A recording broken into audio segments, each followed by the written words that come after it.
Hai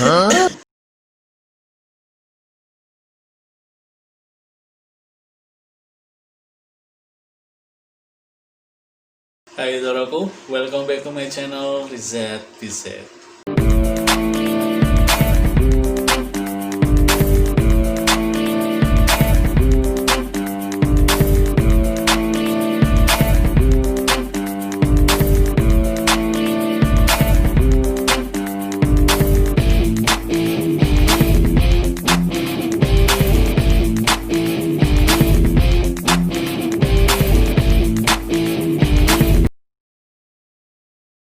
Di awal segmen ini, saudaraku, aku akan menjelaskan sedikit tentang apa itu bonsai untuk saudara-saudaraku semua, agar saudara-saudaraku juga lebih paham dan bisa lebih mengenal bonsai.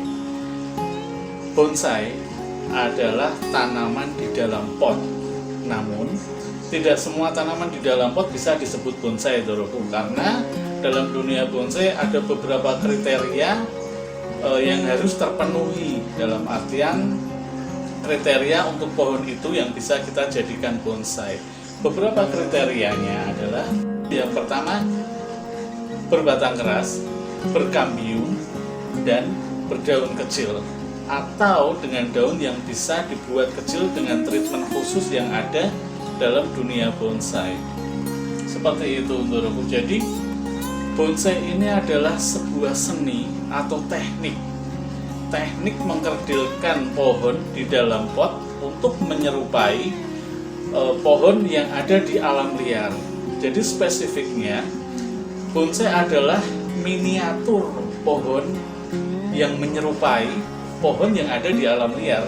Jadi kembali lagi, bukan semua tanaman yang di dalam pot itu bisa disebut bonsai, walaupun artian dalam bonsai adalah tanaman yang ada di dalam pot. Itu yang perlu digarisbawahi, saudaraku. Bersama Vero. Halo, sini tak Vero? Halo. Bersama Vero. Halo. Dan dalam dunia bonsai pun ada beberapa kriteria khusus, saudaraku. Dalam artian dengan pakem-pakem yang ada dan proporsi yang sudah ditentukan juga. Intinya kita nggak boleh melewati atau melebihi proporsi yang ada. Untuk ukuran, size, tinggi ataupun besarnya, yang saya paham sih itu masih bisa disebut bonsai selama itu size dan ukurannya tidak terlalu over. Kalau untuk tinggi mungkin di maksimal 2,5 meter ya, saudaraku. Ukuran 2,5 meter masih bisa kita sebut bonsai. Tapi untuk ukuran lebih dari 2,5 meter itu pun masih kita bisa sebut bonsai, saudaraku. Tapi bonsai taman, bukan bonsai pot ya, saudaraku. Jadi perlu dipahami juga perbedaan antara bonsai taman dan bonsai pot. Dalam bonsai taman tidak ada aturan dengan tinggi atau proporsinya. Kita bisa buat bonsai taman setinggi dan sebesar apapun. Tapi untuk bonsai yang di dalam pot, kita ada kriteria khusus seperti yang aku sebutkan tadi. Begitu, saudaraku. Semoga saudaraku paham juga.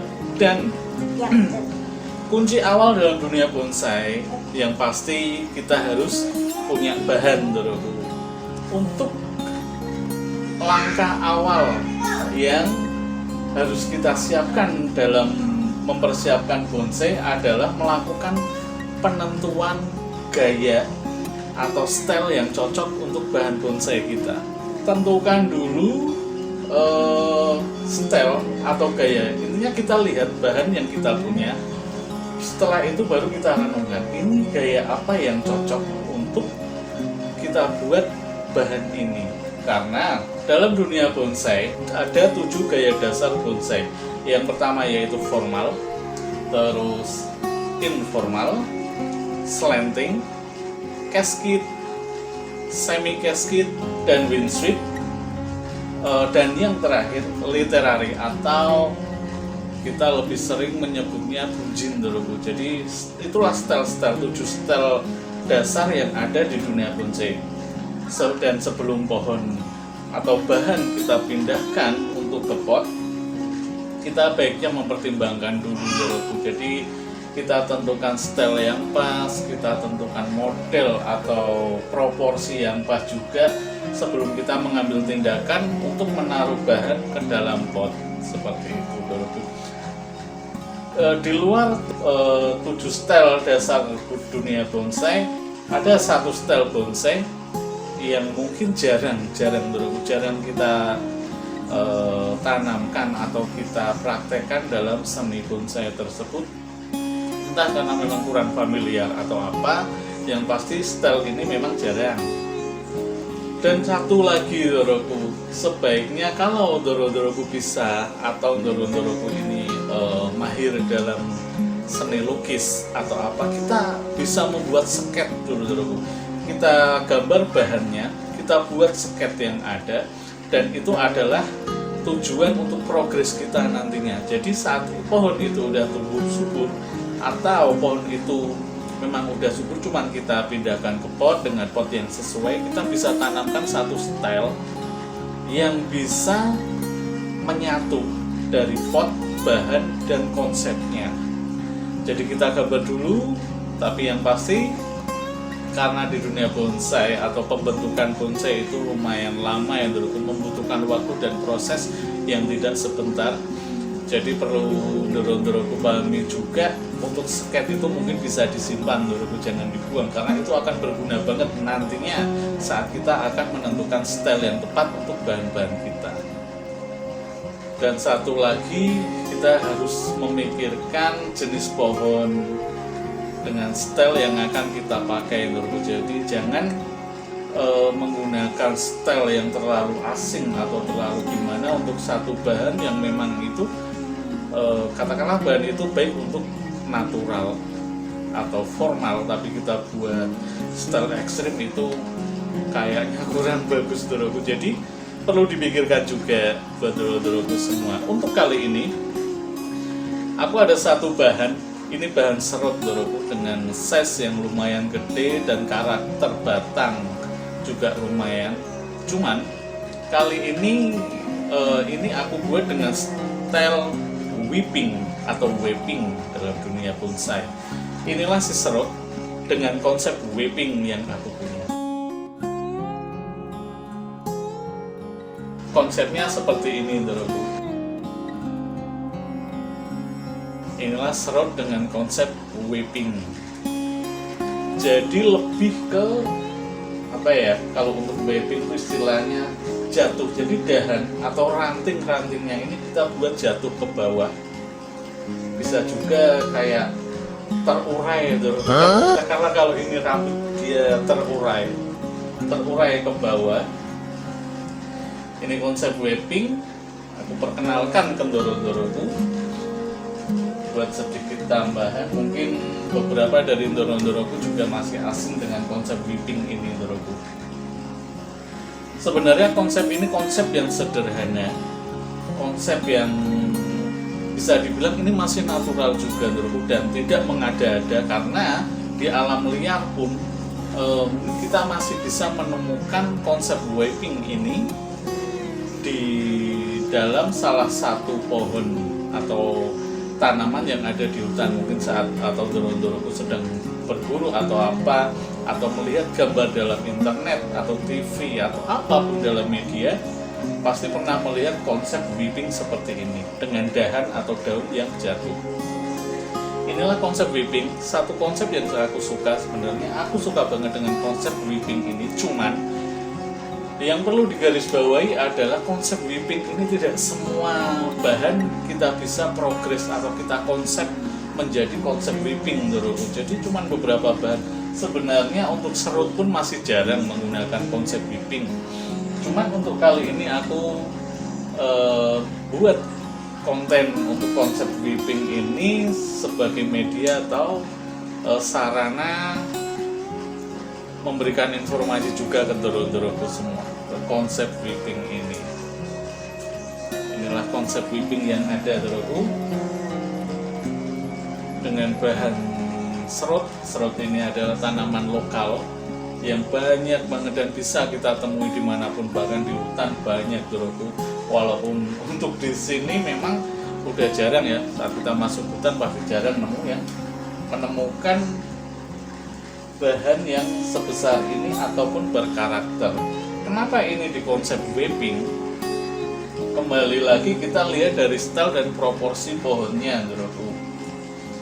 Saat pohon ini tidak bisa untuk setel lain, katakanlah kalau ini aku buat formal, banyak kekurangan di sini karena formal itu butuh tangan, butuh penanganan tangan 1, 2, 3 memutar, dan ini sebenarnya bisa aku alihkan juga, mungkin aku bisa konsep ke konsep bunjin, cuman aku lebih suka ini untuk whipping, walaupun dalam serut jarang banget kita temukan tanaman itu whipping atau terjatuh menurun dengan dahan-dahan terurai seperti ini, Saudaraku. Bahannya lumayan, dan yang saya paham dari konsep whipping ini mungkin akan sering kita temui adalah ini sebuah gambaran atau cerita dari sebuah pohon di alam liar, cuman mungkin tidak di hutan, Saudaraku. Bisa dibilang ini adalah konsep tanaman di padang pasir yang memang satu tanaman itu benar-benar kekurangan air. Sifat tumbuhan menjadi whipping atau menurun seperti ini karena dia menjaga kelembapan media di bawah tanah atau di bawah pohon ini. Di beberapa pohon mungkin dengan konsep yang sama, ada beberapa pohon yang untuk menjaga kelembapan dia menjatuhkan atau merontokkan daun-daunnya. Tapi untuk beberapa tanaman yang terkonsep whipping, dia memang bersifat lebih menurunkan dahan atau daun. Dan satu lagi, konsep whipping ini bisa jadi solusi untuk doro-doroku yang memang merasa proporsi pohonnya kurang, dalam artian untuk tanganan atau pencabangan dan ranting kurang besar. Biasanya kita melakukan loss, bukan potong. Jadi kita loss dahan-dahan yang panjang karena kita merasa dahan atas ini kurang besar, pasti kita loss. Dan whipping ini menjadi salah satu solusi, Saudaraku. Jadi kalau ini kita loss tanpa whipping, dia pasti mengarah ke samping, ke atas, dan itu sangat memakan tempat, Saudaraku. Jadi untuk sementara mungkin bisa di konsep whipping, tetap dengan bahan yang utuh, tetap dengan pengawatan juga, tapi lebih terkonsep. Itu, Saudaraku. Ini lebih terkonsep, lebih tertata, dan tidak terkesan berantakan untuk whipping ini. Beda kalau kita ngelos, tapi dengan dahan yang menjulur ke kanan, bawah, dan segala arah karena keperluan kita pembesaran itu, Saudaraku. Jadi semoga Saudaraku juga bisa terinspirasi untuk membuat konsep whipping juga, Saudaraku. Untuk mengelos, sekedar mengelos, jadi nggak perlu kita potong. Kalau kita memiliki tempat atau lahan yang memang sempit, seperti saya ini sempit banget, Saudaraku, aku nggak bisa ngelos batang terlalu panjang karena akan banyak makan tempat. Nah, solusinya adalah ini, buat whipping. Itu nggak memakan tempat, itu lebih rapi, lebih tertata dengan konsep yang sedemikian rupa. Inilah serut whipping yang aku punya, Saudaraku, dan sedikit penjelasan tadi. Semoga Saudaraku bisa memahami juga, silahkan dipraktekkan, dan penjelasan ini semoga bermanfaat untuk Saudaraku semua.